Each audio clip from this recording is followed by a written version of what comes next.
In this lecture, we will learn about the basics of a PB industrial shed. What exactly is the pre-engineered building industrial shed, what are its basic components, and how we should start modeling that in the ETAP software. So first of all, if we should know the basic details about the PB shed. For example, here you can see it is a simple PB shed. Here you can see that these are the vertical columns and these are the rafters, and the members that is coming from this point to this point, that is a side purlin, and these are the sag rods. And if we want to go that in detail, this is the basic image of a PB panel. Here you can see that these are the purlins, these are the rafters, these are the vertical columns or vertical brace. On the top you will find that there is a sheeting, and sheeting is being supported by the purlins. And here you can see that these are the plan bracings, and here you can see that this is the canopy. This is, for example, a door to enter. This is a rolling shutter. This is a monkey ladder, or what you call it as cage ladder. This is a wall panel.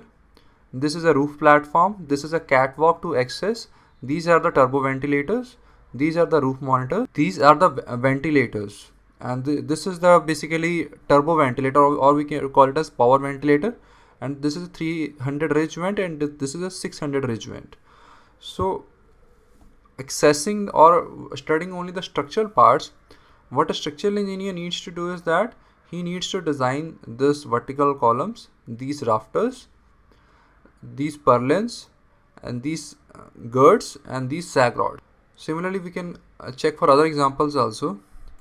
For example, if we will see this image, here you can see that on the vertical columns, basically there are some brackets, and on these vertical brackets, rails are welded to give the access or give the passage to the crane. So here you can see that similarly, like here, there are also vertical column, and this is the bracket on which rail is coming, and on that rail a gantry can be supported. And on the top you can find here that this is the plan bracing, and this is the purlin, and on the top there is a sheeting. Similarly, we can check other PB sheds also, and sometimes on the top of the PB sheds, solar panels may also be supported. So we need to take the loads of the solar panels also. Here you can see that this is the column, and these are the bolts that are being casted for the base plate of the PB shed. This is also an ideal 3D model.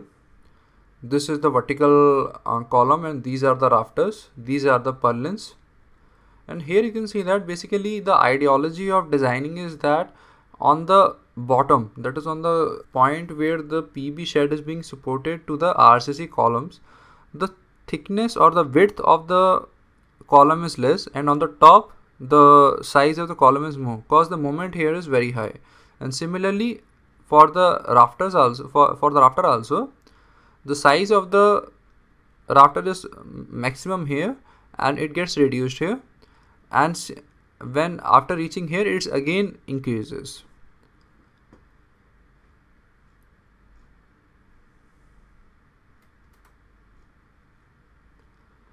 PB shed span can vary from minimum 20 meters to approximately 50 or 60 meters also.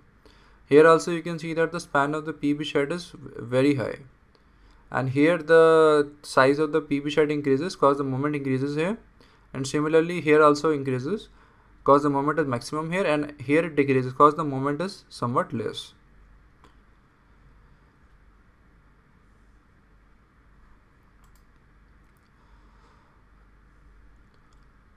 This is not a PB shed, this is basically a self-supporting roof panel.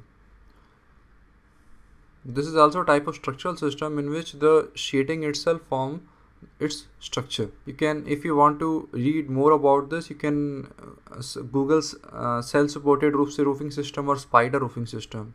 With that you can get some more information. From the outside, the PB sheds look like this. Some windows can be there, some rolling shutters can be there, and some entry or exits can be there.